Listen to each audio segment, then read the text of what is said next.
Yeah, I'll just get started and hopefully a few more people might float in for the graveyard shift today. Hope everyone's had a lovely time at the festival. And thanks very much for coming along to the later session.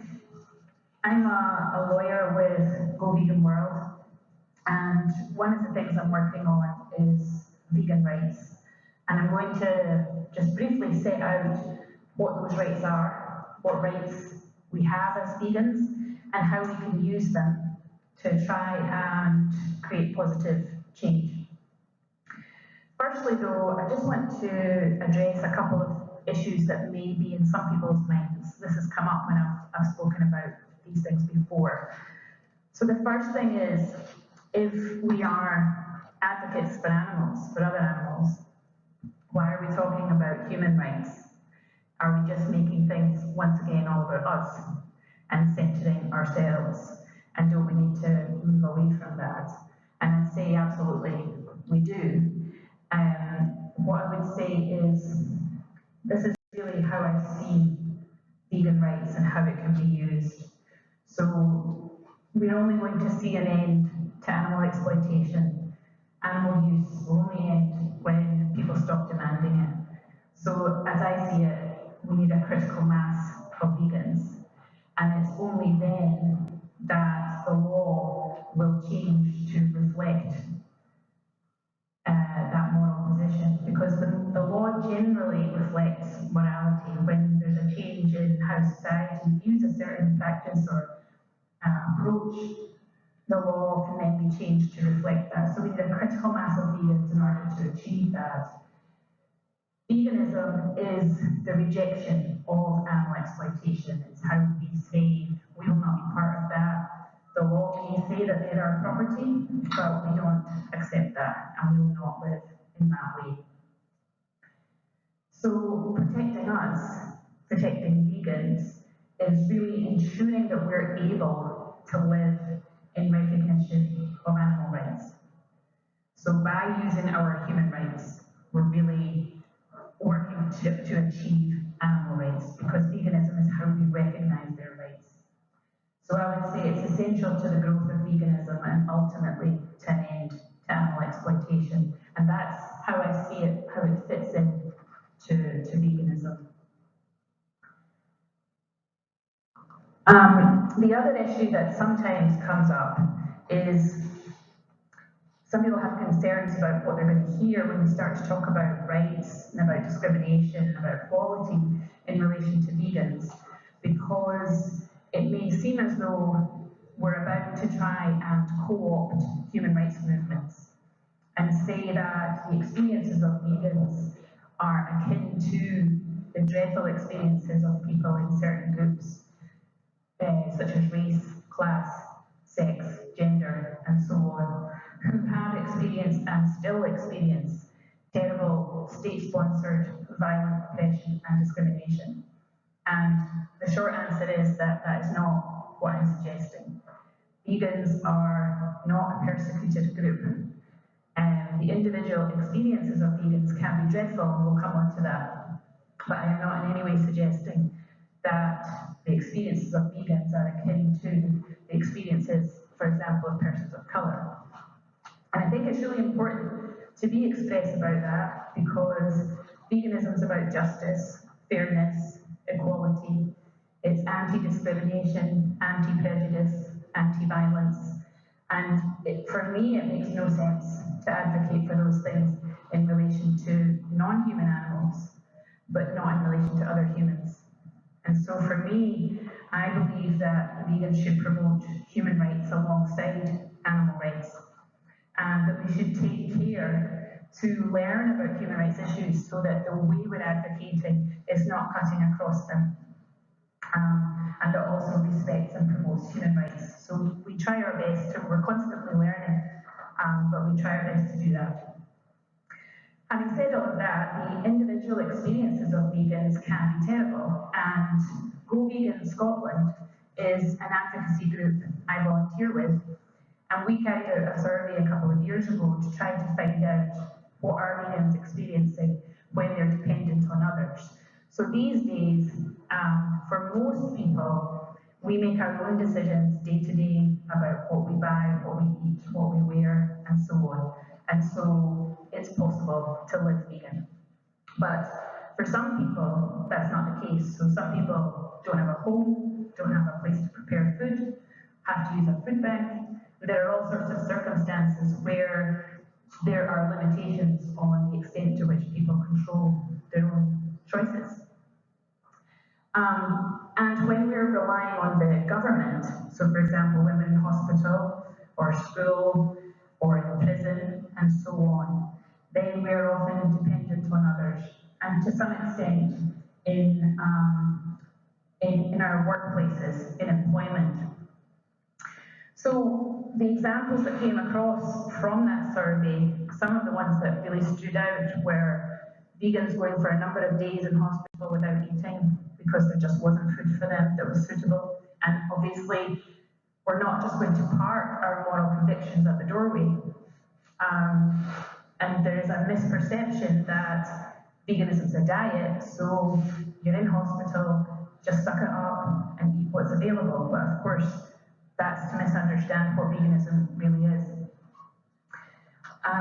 We found instances of people being pressurized in hospital to eat animal products, being told that they had to eat animal products for their health and nutrition, children in school being pressurized to eat animal products by teachers and even head teachers, and being ridiculed, not only by other pupils, but by teachers and head teachers.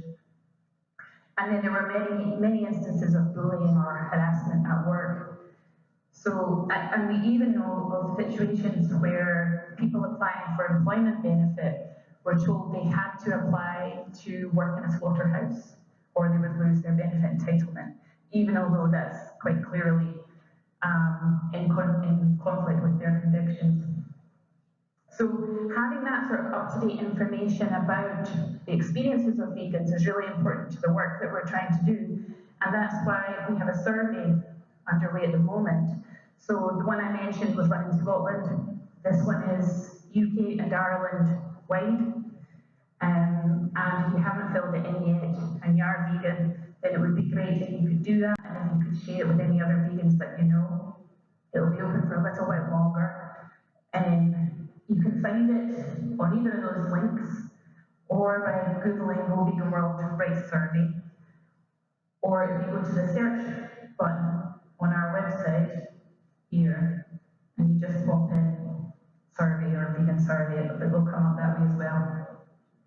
That would be really helpful.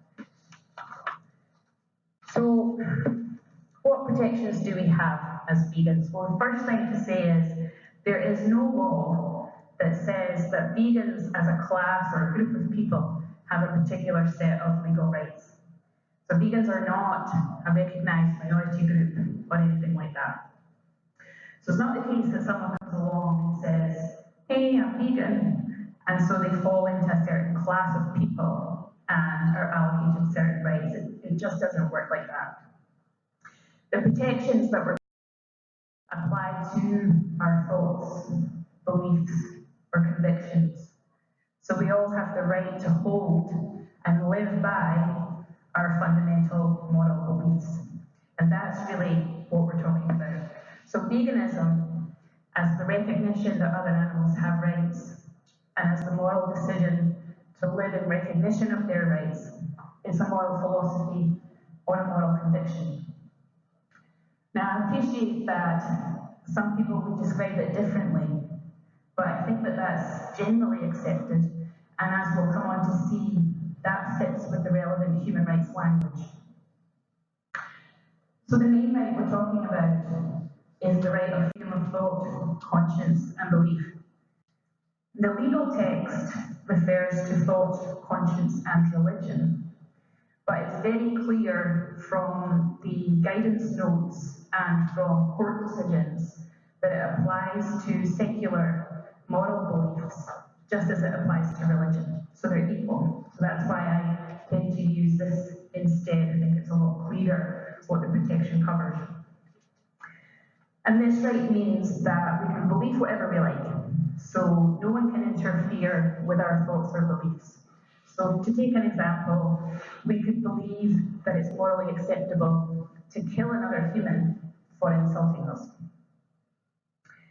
However, we wouldn't have the right to live according to that belief. So we wouldn't have the right to actually go out and kill somebody who'd insulted us. We would still find ourselves in prison for that. And that's because we only have the right to live according to beliefs that are protected.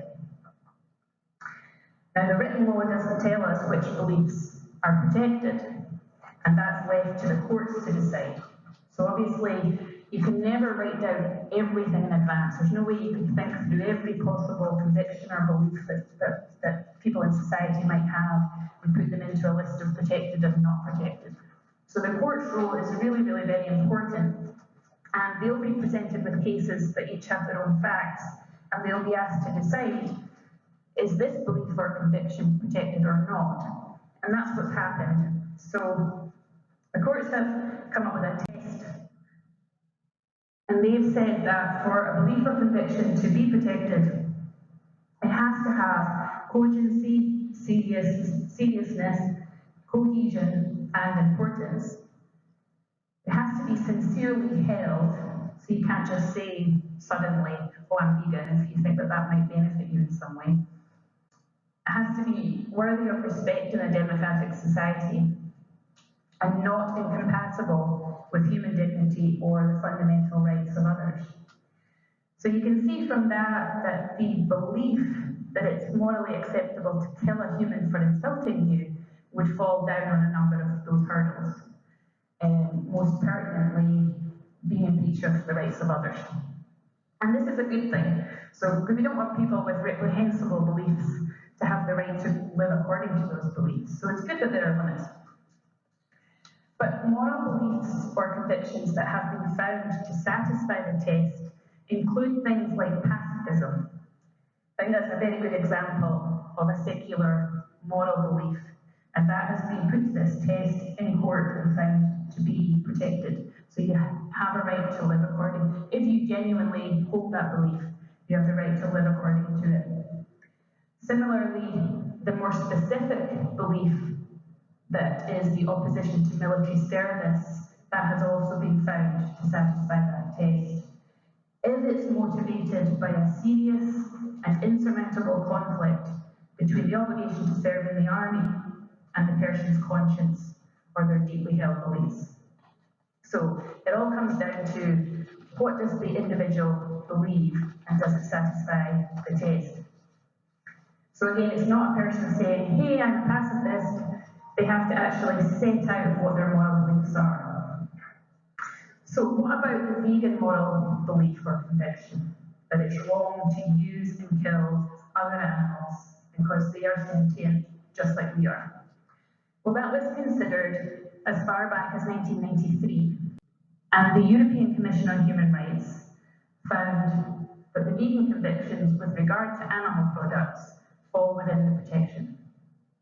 So, anyone who can show that they hold a deeply and genuinely held belief or conviction that it's wrong to use or kill animals has the absolute right to hold that conviction and to live according to it. And our governments have a duty to take whatever steps might be necessary to make sure that we do have that right and that we can actually live in recognition of the rights of animals.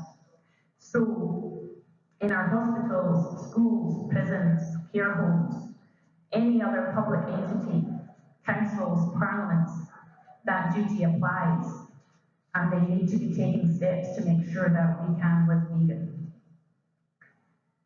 It's not an absolute right. There can be limits, but the government can only restrict our right to live vegan if the restriction is prescribed by law. So they can't just suddenly do it. It has to be set out in law in advance so that everyone knows about it and there's some fairness and procedure there.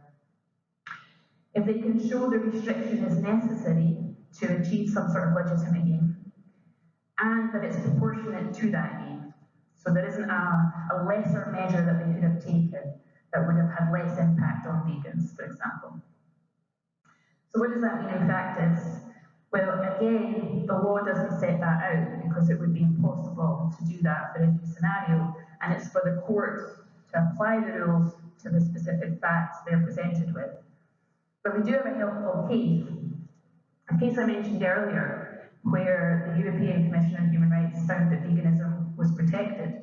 That was a case where someone who was in prison in the UK had said that they shouldn't have to work in the prison print room because using non-vegan inks was against their vegan convictions.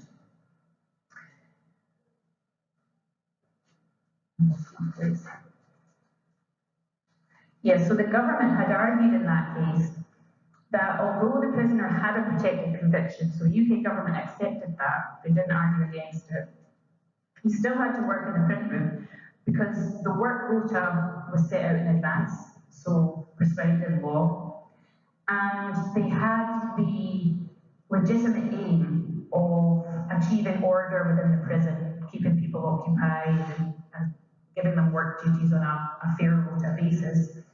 And they said it was proportionate to that end, and that they must have gone into the burden and uncertainty that would be created if you started to make exceptions. And the Commission agreed with them in that case. They said, yes, okay, you can restrict this person's ability to live according to their vegan beliefs because you satisfy this test. However, as I mentioned, all these cases turn on their own facts, and there were a number of facts in that case that pointed in that direction. So firstly, it wasn't clear that the inks were not vegan. It wasn't clear that the prisoner genuinely held the beliefs that he was talking about. The vegan beliefs weren't the only reasons he gave for avoiding working in the print room, and the penalties imposed on him if he refused were minor, according to the court anyway. So that can be contrasted with a situation, for example, where a vegan is not provided with suitable food, because food obviously is essential to survival, and it would be very clear whether or not it was vegan and so on. So there have been a couple of useful cases involving food, and again both involved people who were in prison, and they claimed that their right to freedom of thought, conscience and belief was breached because they weren't provided with suitable food. So in those cases, they were following a vegetarian diet for religious reasons. And the government, in both cases, argued it would be too burdensome for them to have to provide vegetarian food. So they argued they satisfied this test because standard provision was set down in the rules. It was necessary to achieve a legitimate aim of providing food for all prisoners within a budget and so on. And it was proportionate not to provide vegetarian food because it would have caused too much disruption and extra cost and would have had an impact on the standard of food generally. But the European Court of Human Rights, as it was then, struck a balance between the interests of the individual in those cases and the prison community as a whole. They allowed the state leeway for policy setting because the state is in the best position to weigh everything up. They accepted there would be cost implications, but they said food is so important that you have to provide it. It would not cause such disruption in terms of management of the prisons or impact on standards of food generally to justify you denying this person the ability to live according to their convictions. You must provide suitable food. So we've had two decisions on that, which is very useful. Even although it wasn't vegans in those cases, even although they were on the basis of religion, nevertheless, we see how they applied this test, and this is the same test that would be applied in a vegan case. So I would say that these two decisions are very useful in predicting how a court would look at failure to provide vegan food in hospitals or schools or prisons or any other public entity in the UK or in Ireland. I think it would be very difficult for the government to argue that it would be unduly burdensome to provide vegan food, particularly now, because alternatives are so widely available, and no matter which company they're using to provide their food, because most government entities don't cook food from scratch anymore. They usually procure it from another company. But most companies, I mean, they have access to providers of vegan alternatives, and the cost of these alternatives is coming down, and the vegan food is generally accessible because almost everyone can eat it, depending what exactly is in it, or if there's nut allergies and so on. But for religious dietary requirements and so on, it's all covered by vegan food. It's often healthier and it's often more sustainable, better for the environment. So I think it's going to be very, very difficult for the UK or Ireland to argue that they shouldn't have to provide for vegans in these situations. So I would say, on the basis of this right that we have, vegans should be pushing for food that's suitable for them in all these situations, in any state institution, in hospitals, in schools, in care homes, in prisons, in local authorities, and so on. And I think we have a very strong case for that. I should also say that with Brexit going on, there's a big question mark for people about what rights will we have once we come out of Europe. So the important thing to know here is that the European Convention of Human Rights, which is where these rights come from, was implemented in the UK through the Human Rights Act, and it has nothing to do with Brexit. It's completely separate. So it's not European law in terms of the EU. We signed up to it separately. Now, the government could make a decision to withdraw from the convention, and the Conservative Party have made some indications in the past that they would like to do that, but they've been a bit busy for the past few years with Brexit, so we haven't heard about that lately. It would be a separate decision, so there would be we would get some warning about it, we would see that coming. Separately from our human rights, we have equality law. And whereas human rights apply to the government and government institutions, equality law applies much more broadly. It applies to all employers, whether government or state bodies or private. And it applies to all service providers, state or private. So much, much broader application. But again, there's no specific mention of veganism in the written law. It doesn't say that vegans as a group have protections.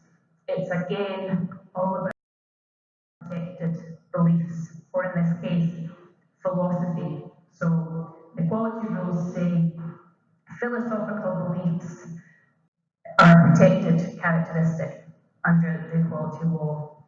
So is veganism a philosophical belief? Again, it's not set out which are and which aren't. You have to turn to the courts to interpret it and tell us which qualify. And you might say, well, we've looked at human rights cases, they accepted in a human rights context that veganism qualifies, so surely it also qualifies in equality law. And that's essentially right. So the guidance for equality law tells us that these provisions should be interpreted in line with human rights law. So because we have a human rights case saying veganism is a protected belief or conviction, that should also carry across when they're implementing equality law, that they similarly recognise veganism as protected. We also have prior court decisions, tribunal decisions that point in that direction as well. We don't yet have a decision from a UK court or tribunal where the vegan philosophy was at issue. So where somebody's saying, I was discriminated against because of my veganism. But we have a couple of cases that are on point, that are helpful. So the first one is Granger versus Nicholson from 2009. And Mr. Nicholson had claimed that he'd been discriminated against on account of a philosophical belief in relation to climate change and the environment. And in interpreting the equality provisions, the Employment Appeals Tribunal, which is the highest tribunal level for employment cases, they looked at those human rights decisions that I mentioned, and including the one on veganism, and they did find that relevant in interpreting what a philosophical belief is. And they laid out this test. It has to be a genuinely held belief, has to be a belief, not an opinion or a viewpoint based on information available. It must be in relation to a weighty and substantial aspect of human life and behaviour, has to have cogency, seriousness, cohesion and importance, be worthy of respect in a democratic society, not incompatible with human dignity or in conflict with the fundamental rights of others. So very similar to the test we saw earlier, but slightly different, because they've made this distinction between opinions, which are not protected. It's beliefs that are protected, which is interesting. Mr. Nicholson gave evidence about his beliefs because it's the individual's beliefs that matter. And he said he had a really strong philosophical belief about climate change and the environment.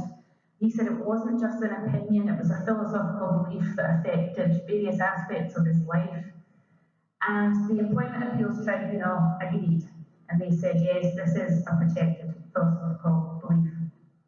And it's an interesting one because you could see how you might say a belief in climate change is an opinion based on fact, because it's based on scientific evidence. So in some cases there is going to be a fine line there, but I would say veganism is quite clearly a philosophical belief and not an opinion. There may be opinions related to veganism, but veganism itself, I don't think that we're really in great risk of it being seen as an opinion. The other relevant case is Hashman versus Milton Park from 2011, and in this case, the claimant was vegan, but his veganism wasn't at issue. So he wasn't saying, I was discriminated against because I'm vegan. He was saying, I was dismissed from my job because I'm against fox hunting. And my anti-fox hunting views qualify as a philosophical belief that's protected, and so I can claim against my employers. So the tribunal was asked to decide if that was protected, and in this case the tribunal held that it is, that satisfies the test for its philosophical belief. They said his belief in the sanctity of life and the moral duty to avoid unnecessary suffering to animals constituted a protected philosophical belief in his case. So they were careful, the judge was careful to point out that this did not mean that anyone who holds the belief that fox hunting is wrong will qualify. Each person's convictions will be tested in their own case. And then very recently, we had the Constant v. Crosley Farms case, where an employment tribunal found that the claimant's belief in vegetarianism was not a protected characteristic in terms of equality law. And I think that surprised some people, because I think a lot of people thought, well, veganism's been recognised by human rights courts as protected, vegetarianism's been talked about in human rights cases. But the cases where vegetarianism came up, that I mentioned earlier, was where it was based on a religion, not a philosophical belief, and that's the key distinction. So I don't think that we do have any case authorities for the proposition that vegetarianism is a protected philosophical belief. However, what's also notable about this decision is that, certainly from the reporting I've read, there was a real lack of clarity as to what the beliefs of this claimant actually were. So there was mention of not using animals for food, but there was also talk about the environment. And the decision from the judge makes it clear that they really struggled to find a logical, coherent moral position from this claimant, from the evidence that they gave. But in the decision, the judge distinguished between veganism and vegetarianism in possibly a helpful way, because they pointed out that the vegan position is logical and cogent, in contrast with the vegetarian views that have been put forward, which is something that many of us have argued in the past that vegetarianism doesn't really make a lot of sense, because if you follow it through to its logical conclusion, you should be vegan. So I would say, in light of all of that, and particularly that the equality provisions have to be read in line with human rights law, but also in these cases that we've had that give further indication, I would say we can be reasonably confident that veganism is protected under our equality provisions. And so we can rely on the equality rights as vegans if we hold the conviction as I've expressed it, and we genuinely hold that, of course. So if you were interested in the vegetarian case, I did a blog on our website, and again, you can just use our search function to find that. So what is prohibited under equality law?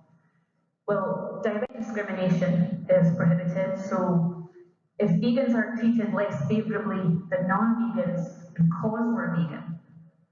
So for example, if a job advert said vegans need not bother applying, that would be direct discrimination. And that happens very, very rarely, but we have had examples of that in the last few years. So there was a job advert from an NHS trust in London where they were looking for somebody to work with people with anorexia. And I think the job must have entailed sitting down and eating with them, and perhaps eating what the therapy would perceive as high-risk foods. And they had specifically said in this job advert, and they referred to restrictive diets not being suitable for this role, and they specifically said vegans need not apply, which is very, very unusual.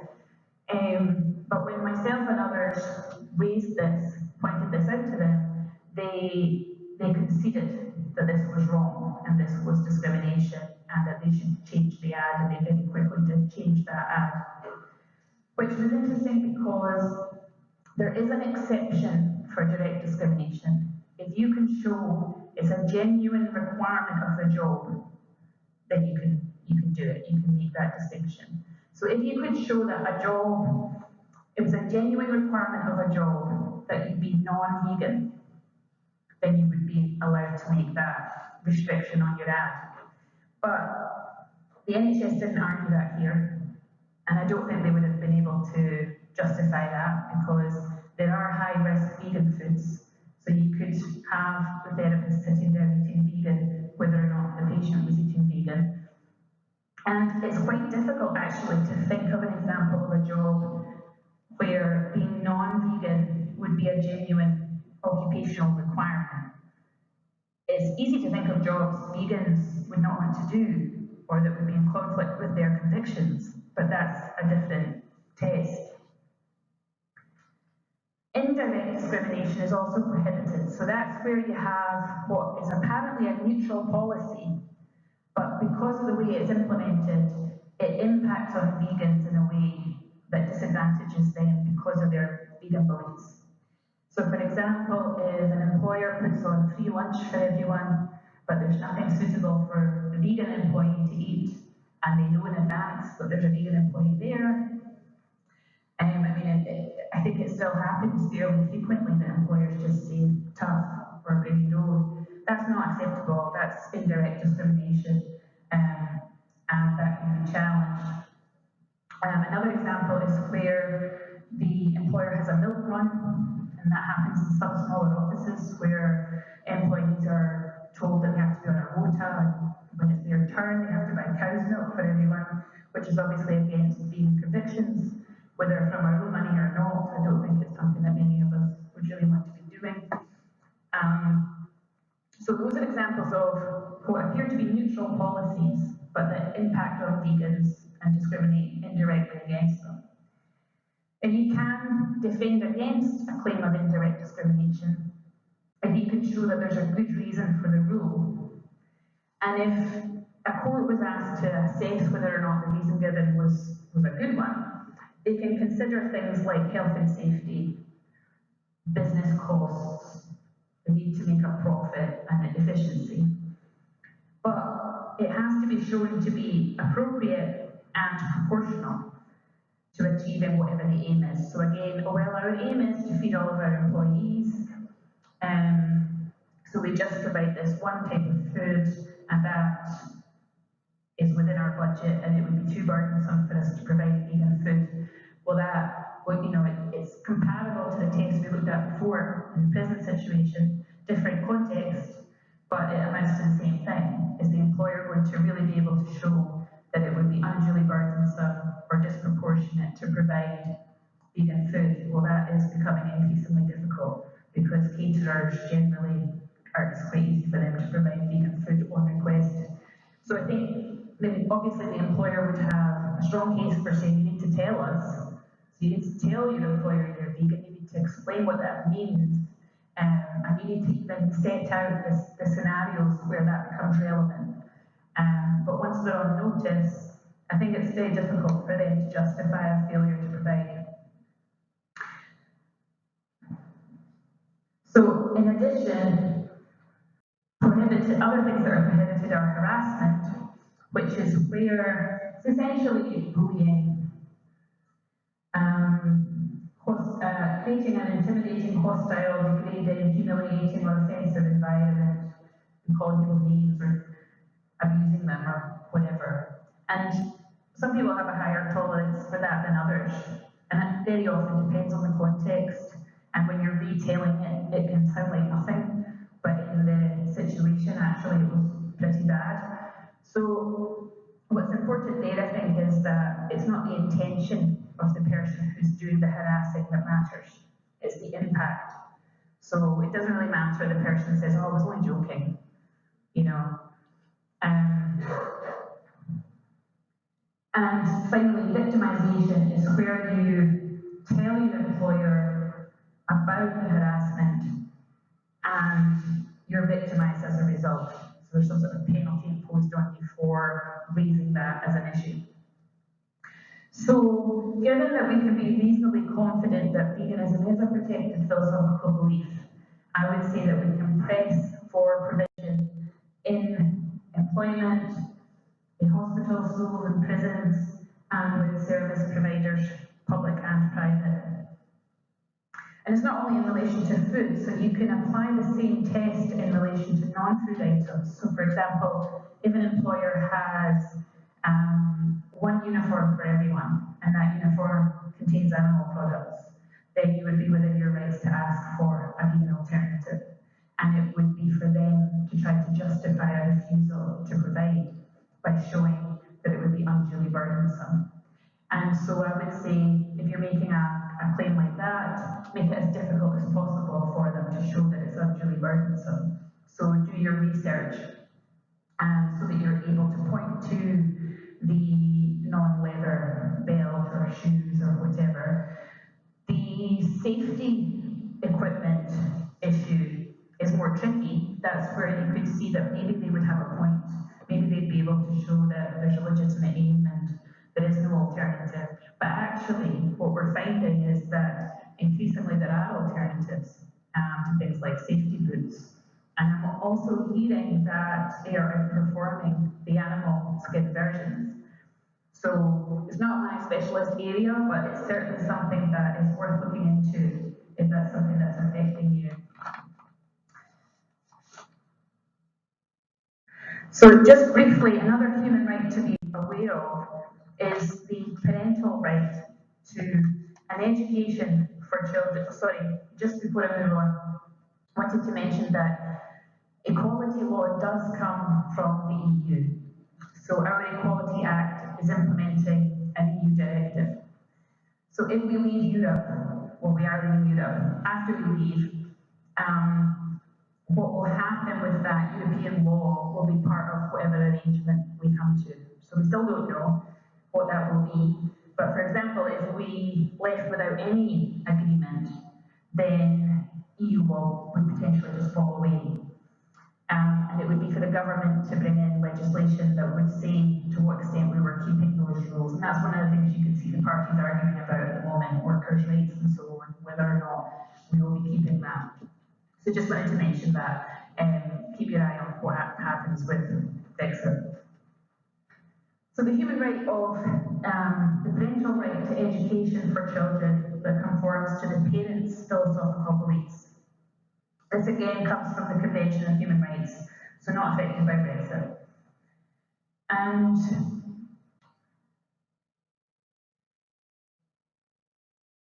we haven't had a vegan parent make a claim in relation to this right. So we haven't had a court confirm that the vegan conviction qualifies, but we've had that other human rights case in relation to our right to freedom of thought, conscience and belief. And that should apply across to this right. So vegans should have this protection in relation to their children, and I think that's fairly clear. And we know from past cases that this right can be very important and lead to quite significant change. So in 1982, two Scottish mothers took a case to the European Court of Human Rights, claiming that the requirement that they submit their children to the right of the school to subject them to corporal punishment was against their philosophical beliefs, and so they should be allowed to withdraw their children from that. And so the European Court was asked to assess whether or not their belief that it was wrong to inflict violence on children as punishment was a philosophical belief that was protected. And they said it was. So they said that the views of the mothers related to a weighty and substantial aspect of human life and behaviour, the integrity of the person, and they were views that satisfied each of the criteria that we looked at, and they distinguished it from an opinion, again, that might be held on methods of discipline and what works better, one or the other. It was a moral belief that it's wrong to inflict violence on a child. And that philosophical belief was protected. But the court went on to say, in relation to the right to an education that conforms with philosophical beliefs, that this applies to the entirety of the education process. So it's not just the curriculum, it's everything that goes on the school grounds, every function, ancillary or not. So punishment was covered. And they concluded then that having to submit children to corporal punishment was a breach of their parental rights. So that was very significant and probably a key part of what then later led to the banning of corporal punishment, first in state schools and then in private schools in the UK, but then also in Ireland. What's also notable is that they mentioned, in terms of the curriculum, that the school or the government has to take care that information or knowledge is conveyed in an objective way, has to be conveyed in a way that's critical or pluralistic. They're forbidden from pursuing an aim of indoctrination that might be considered as not respecting the parents' convictions. But I think that could potentially be very useful for vegans, because as we all know, looking back at our own education, we were essentially indoctrinated. I meet people all the time who still believe that cows eat grass and produce milk, and have no idea what goes on for us to take milk from cows. And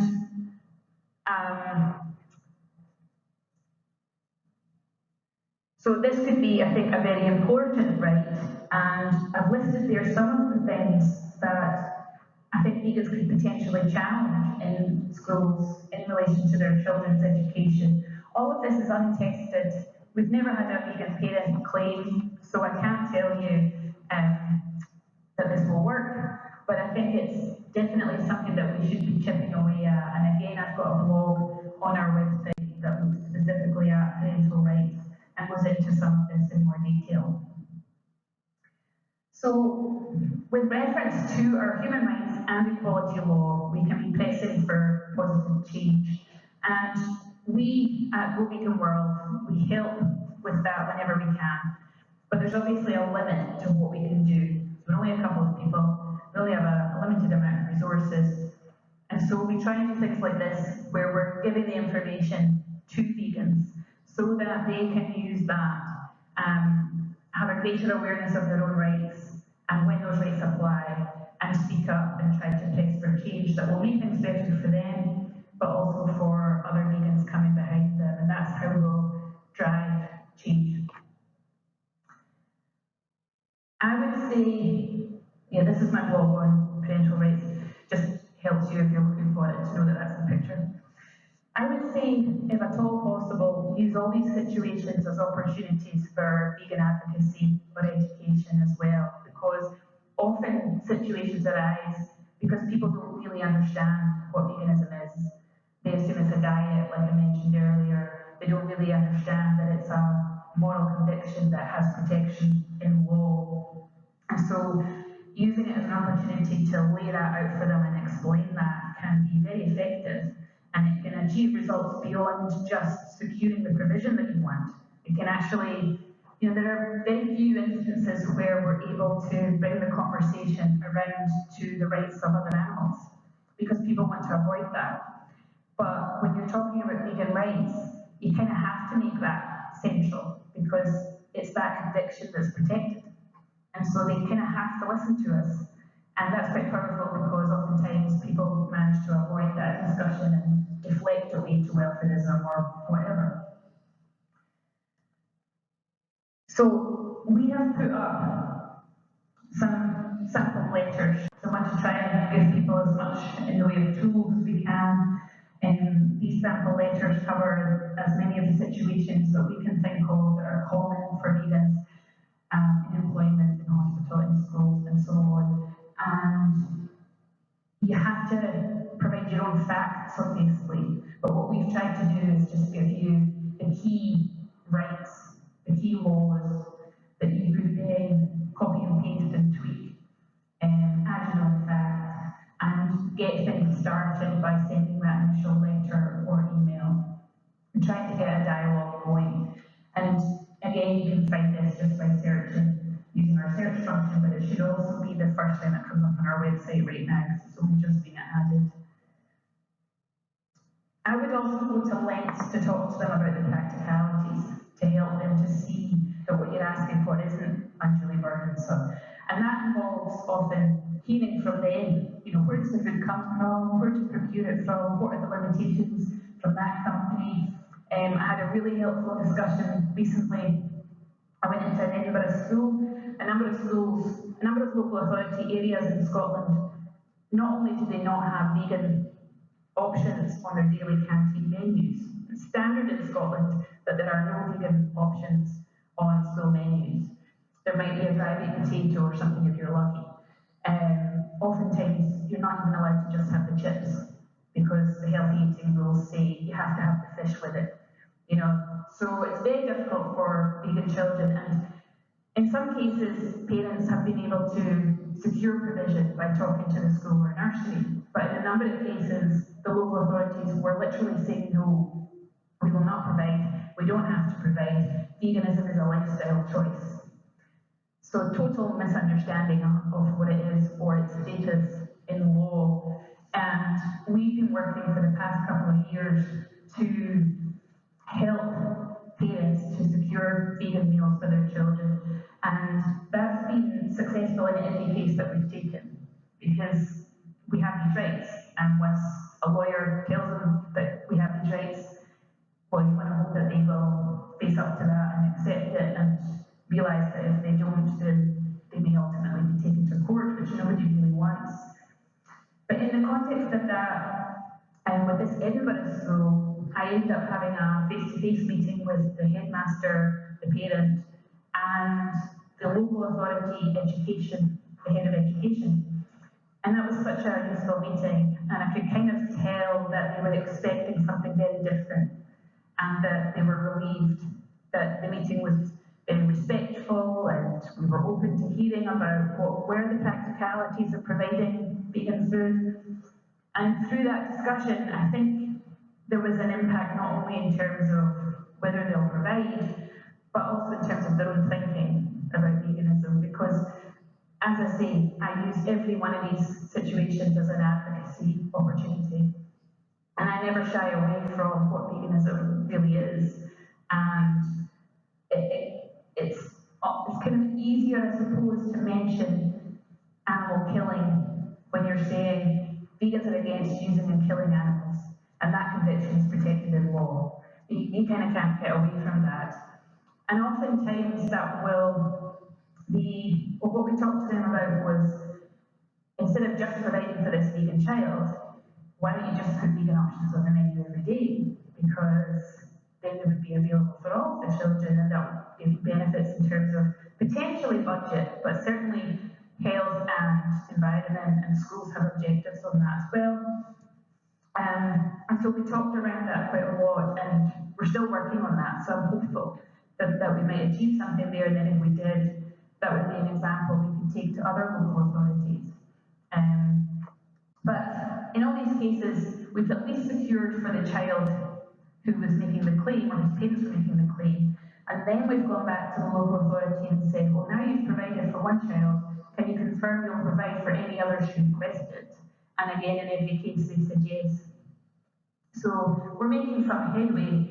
We also got some publicity out of that, which is really useful, because the more coverage we get about this, the more vegans learn that they have these rights, the more the general population learns what veganism really is, and the more our local authorities and others learn what their obligations are.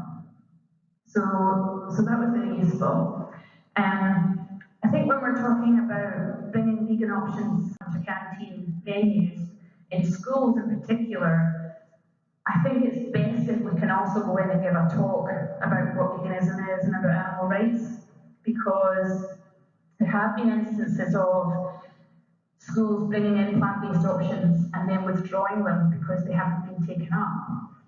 And I think you have to, if possible, also educate children about why people might choose a plant-based option, why people would live vegan.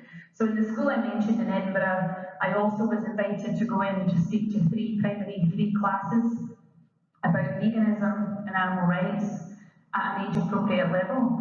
And that went really well. And the children had such good questions, they were so engaged, and the teachers were open to them learning about these things. And if we weren't there, then they would be getting a very one-sided view of so-called farming and where their food comes from. But also, if it's possible to have a tasting session, I think that can really help too, because you want to make sure that the meals that you're getting introduced are actually going to be enjoyed by the children and selected.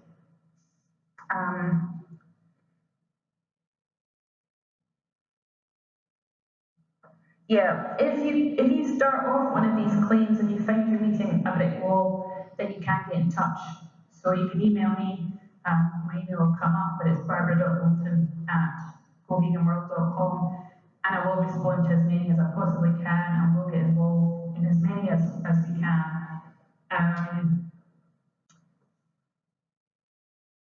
You can find out more detail about your rights on our website page that is devoted to vegan rights, and we've split it up so that if you're in the UK, there's a specific page, and if you're in Ireland, there's a separate page.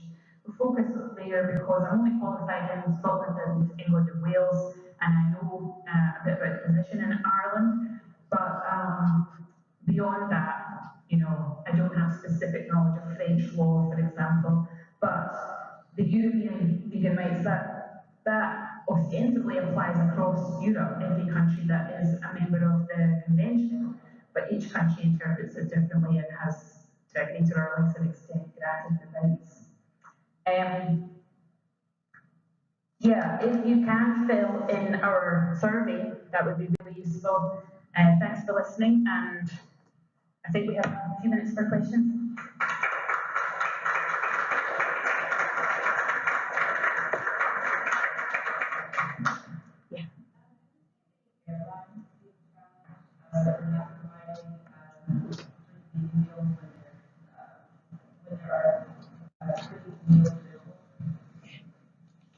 Yes,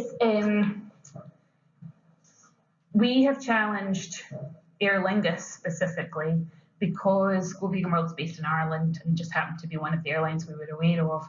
I don't think, though, that that's a case where free food is provided. So I think it's more of your Flybe, and it's more in line with your likes of your Flybe and your EasyJet, where you have to buy the food. But nevertheless, the same obligations apply. They should be providing vegan options. But if you're talking about something like British Airways, where you would have something included, I think that's definitely challengeable. And those are the types of things I would say, write to them, send them an email. And the more people who are doing that, the better, really, because the more provision there is, then the easier you're making it for other people. And the airline is a service provider, so they're subject to the equality law as a private service provider. So yeah, I would say take some of the language from one of the letters and send them an email. Actually, there's a blog on our site about Aer Lingus, so you can have a wee look at that. Yeah. Any other questions? Yeah. So my employer provides free canned milk for all of our office, all the offices. Would I be able to ask them to provide plant milk? Yeah. Yes. And actually, some people have started doing that, and it has started working. So, and that's been a change from maybe around a year ago. So I don't know if, I think we've been talking about vegan rights. I've been talking about vegan rights for a couple of years, and I think that it is starting to have an impact where vegans are learning that they can do this. And I think if the employer is providing something to everyone across the board, that's a classic, on the face of it, neutral policy that puts you at a disadvantage because everyone else is getting something free that you're not getting. Now, when it comes to the practicalities, they're bound to say things like, well, plant milk is more expensive, or we get our milk all delivered from this dairy, or whatever. So that's where you would sit down with them and say, look, I'll be completely reasonable about this. Let's chat through what the options are and find a solution. But I wouldn't back down from the fact that they need to find a solution because it's discrimination and it's having an impact. One more? They have like networks, like say the religious reasons, like Hindus or Muslims or anything like that, and we started our own vegan group, so it's like vegan, vegetarians, and everyone else. It's all over the field, but it's a place for people to have information. We get no funding whatsoever, so we can do stuff on our own time. We can't give up at their cost because they will provide. There's an African event, for example,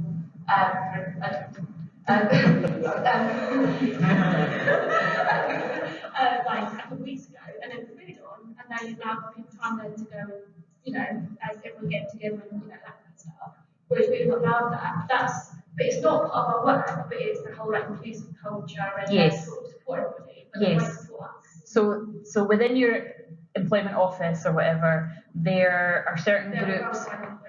Sorry? Okay. Yes, and they will have an inclusivity policy, and it will all be based around the Equality Act, and they'll have different groups that they think is ticking the box of each of the Equality Act provisions. I had that exact situation in my old job, and I highlighted to them that veganism falls under philosophical belief and has protection, and that we need to find a home for that. So, where's it going to go? Or in your case, which I think is better, is if you can set up something specific. I would say, personally, make it vegan and forget about vegetarian. But right, okay. But like I said, you could actually, explain that by reference to what I talked about, which is it's not at all clear that vegetarianism would be protected, but veganism is. But everyone would be welcome, like you said. So vegetarians obviously would be welcome. So I would present it to them on that basis, and maybe that's a letter that I should be adding, because that could be a situation that could come up quite often. And when you've persuaded the employer that veganism falls into inclusivity, that can be quite powerful, because then you can get people in to give talks.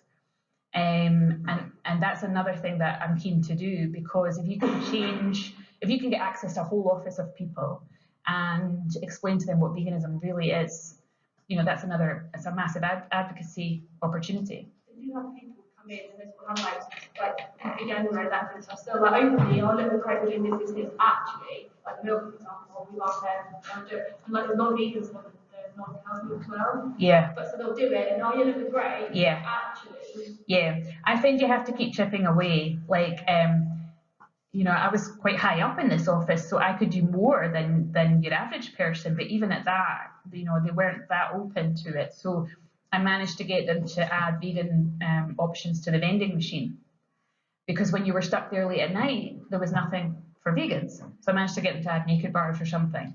But then, you know, a few weeks later, they'd have run out of naked bars and no one was stocking them up, but everything else was stocked up. So I had to keep contacting the manager of that area.